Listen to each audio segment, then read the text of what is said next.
Bandiraɓe sehlaɓe heɗotoɓe radio Jowol Sare jaam hiire mon hande ko ñalawma dimanche nogas jane lewru décembre hitande ujunnaji ɗiɗi e nogas nayyi habaruji moɗon e ɗemgal Pulaar e nde oɗo ñalawma hande nogas jane lewru décembre hitande ujunnaji ɗiɗi e nogas nayyi kanko biyeteɗo Jimmy Carter ɗum noon ko capanɗe tati e jeenayyi président mo États-Unis o sankima e ñalawma he ma en ƴeew huttade histoire makko kanko Jimmy Carter e ƴeewen kadi hol réaction ngaji kamɓe ardiɓe leyɗele aduna o fof e surtout kadi ɗo e États-Unis ɗum woni hande journal lekkal to États-Unis ma en gartu joni e dessuji muɗum. Of America that we have always had as a people is not simply some romantic dream or a proverb and a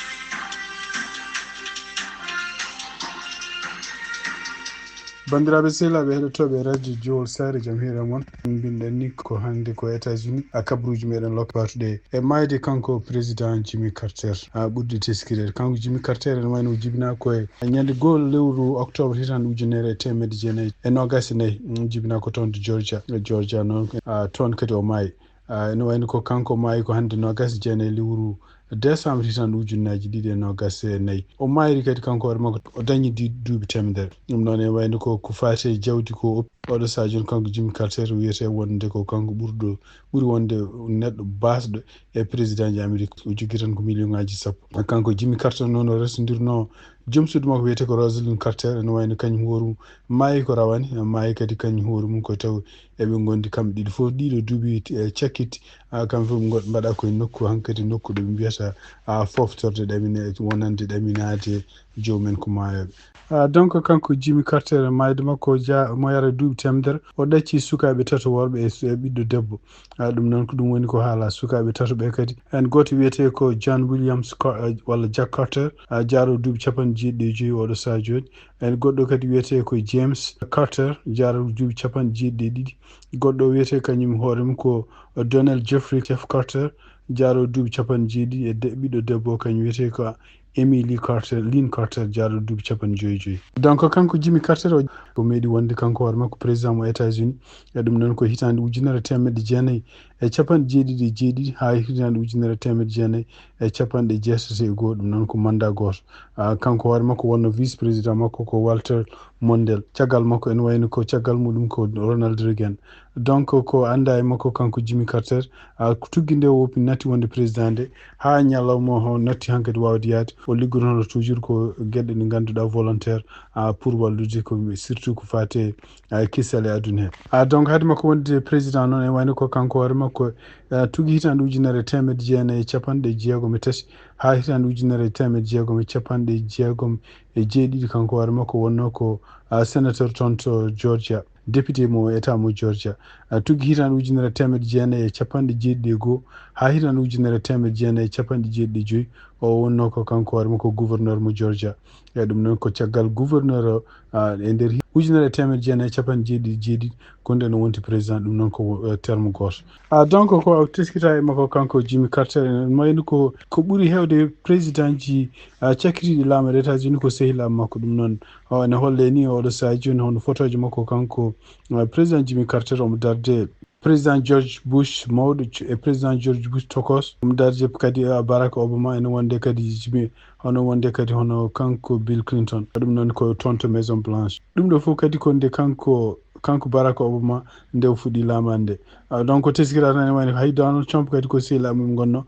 kono noon e nder ene wayno ko e nder hitande ujunnaji ɗiɗi e sappo e jeetati laamu kanko Donald Trump hono kanko Jimmy Carter ni woni no volontaire pour wawde yaade toon to Corée du Nord wawde kadi négociide pour ko fate fitinaji Corée du Nord joguino oɗon saaha taw koye laamu Donald Trump nde caggal nde ɓe gossodiri téléphone aji kanko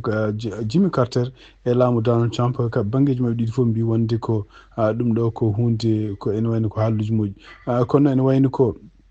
e nder hitande ujunnaji ɗiɗi e sappo e jeegom hono kanko Jimmy Carter kadi ene wayno ko sibabude haalluji ɗi o haalno o wi wonde ko alay saago Russie waɗi enquête sibabude wotedi hitande ujunnaji ɗiɗi e sappo e jeetati ene wayno ko hakkude makko e kanko Donald Trump e Jimmy Carter ɓeydi bonde e nder gueɗe kaalaɗe kanko Donald Trump fuɗɗinoma attaque de Jimmy Carter ne wi wonde ko Jimmy Carter ko neɗɗo moƴƴo président ɓurɗo bonde États-Unis ɗum noon koye nder sommet kanko Donald Trump to wonno toon to sommet mbiyata G7 hitande ujunaji 2019 ko wawi wonde fof e nder ko réaction ngaji pamaɗo oɗo saha joni ɗum noon d'abord fuɗɗi ko toon to Georgia hono kanko gouverneur mo Georgia o wi wonde ko e oɗo ñalawma lewru décembre hitande ujunaji 2024 ɗum noon hawri ko 29 hawri ko ñalawma mayde makko o wi wonde ene wayno ko teddugal kamɓe Georgia naɓe ɓe jogini surtout jibinaɓe toon to Georgia pour wonde Jimmy Carter kañum hoore mum ko neɗɗo dillannoɗo neɗɗo kadi vétéran ko neɗɗo kadi jiɗɗo leydi mum jiɗɗo état mum kadi ko neɗɗo bindowo kañum hoore mum kadi ko gouverneur wonno toon to Georgia e kadi ko neɗɗo gonnoɗo président mo États-Unis eyyi ɗum noon mayde muɗum kadi ko kamɓe koye mabɓe tawedeɓe ɗum noon ko teddugal wonandeɓe donc ene wayno ko kanko gouverneur mo Georgia Brian Kemp wi wonde ko drapeau mo Georgia yo tellini less kene wona balɗe 30 ha ñande 27 lewru janvier hitande ujunaji 2025 ɗum noon kadi ene wayno ko équipe goto biyeteɗo France ɗum noon ko jeeyaɓe toon to Northwest Stadium jakal Washington DC ɗum noon ko on ɗen gonno e football mumen kañum koyemen dartini football mum fof pour mbaɗi ko mbiyete minute de silence ɗum noon ene wayno ko oɗon stade ne wonno kene wona 65 ujunere neɗɗo ɗum ɗo fof ko respect caggal nde kanko mayde makko kanko Jimmy Carter yalti e journaux ji kanko président Biden o wi wonde ko Jimmy Carter wayno ko yaadi muɗum ko suna wonande États-Unis par ce que Jimmy Carter ko modèle wonno pour wonde holko firti gurdam e surtout enne holko gurdam kadi nafoore muɗum so neɗɗo wuuri hokko ene wayno Jimmy Carter ko rokki gurdam muɗum fof ko wallude yimɓe gonga to woni ɓe limti hen kadi peeje ɗe o jogino guerre gonɗo toon to Israël hakkude Palestine naɓe Israël naɓe président Joe Biden nder haaluji ɗi o haali o wi wonde ko ene wayno ko Jimmy Carter mayde muɗum ko perte wonande Amérique par ce que Jimmy Carter nde wuuri nde en woni modèle pour famnude yimɓe gurdam holko nafata surtout tawi ɗeɓe gurdam daranɗa ɗum ko wallude yimɓe ma wallude kadi yimɓe fof e wallude kadi holno jamno dañira e kadi holno potalno dañira réaction ngaji yimɓe hohoɓe noon caggal leydi surtout guiɗoɗen ko toon mo président Vladimir Zelensky o wi wonde ko ene wayno Jimmy Carter wonno ko gardiɗo e kadi ene wayno ko bawɗo kañum hoore mum e nder temps muɗum liggiɗo no fewi liggiɗo guille nde e Ukraine kañum hoore mum wonani indépendant kono ene wayno kañum hoore mum continue darde muɗum pour wawde wallude kala ɗo wiyete en haare kala ko fati liberté to woni beela mo wawa yantude hen hono kanko Jimmy Carter hono président mo France kañum hoore mum wi wonde ko e gurdam makko fof kanko Jimmy Carter o wawi haɓanede pour ko fati droit ji ɗum wonde famarɓe doole e kadi o meeɗani tampude pour haɓanede ko fati e jamno dañira kanko mo président mo Égypte Abdel Fattah El Sisi o wi wonde ko Jimmy Carter wonno ko symbole koɓe mbiyata o wino Jimmy Carter gonɗinir jamni e goota e gonga ɗum noon fof ko hunde wawde wallude hande yimɓe hewɓe e pelle kewɗe taw aduna pour mbawde rewde gonɗo lawol pour dogande ko fati e jaam e aduna hen premier ministre mo Canada kañum hoore mo Justin Trudeau wi wonde ko Jimmy Carter histoire muɗum ko hunde nde ganduɗa ene weeli wassorade ene weeli kadi janggude par ce que hunde hollore moƴƴere ko fati e jurum ene wayno Jimmy Carter kañum hoore mum ko nder leydi États-Unis e caggal leydi États-Unis pour beele jaam ko kala ko fati Jimmy Carter chaque fois nde haalde makko ene wayno ko neɗɗo ɓurɗo wonde bawɗo wajade mo hono premier ministre mo Angleterre biyeteɗo Keir Starmer o wi wonde ene wayno ko kanko hoore makko mo jogui sunare no fewi caggal nde o dañi hono maygol Jimmy Carter o wi kanko hoore makko ene wayno ko teddugal mawgal wonandemo wawde kanko hoore makko tawede e ko fati e sunanade oɗo mawɗo leydi o wi surtout ene wonde ko kamɓe koɓe ciftorta surtout ko nafoore walla peeje mawɗe ɗe o waɗi kanko Jimmy Carter nde o rendini Palestine naɓe Israël ene Égypte ɗum noon ko fof ko fati e ƴewde jaam no dañira toon to Palestine hono secrétaire général mo Nations Unies Antonio Guterres kañum woni wi wonde ko président Jimmy Carter kañum hoore ko neɗɗo mo jogorani yejjitede surtout jinguere nde o joguino wonde yimɓe ɓurɓe famɗude doole e hara nde o joguino hara nde natta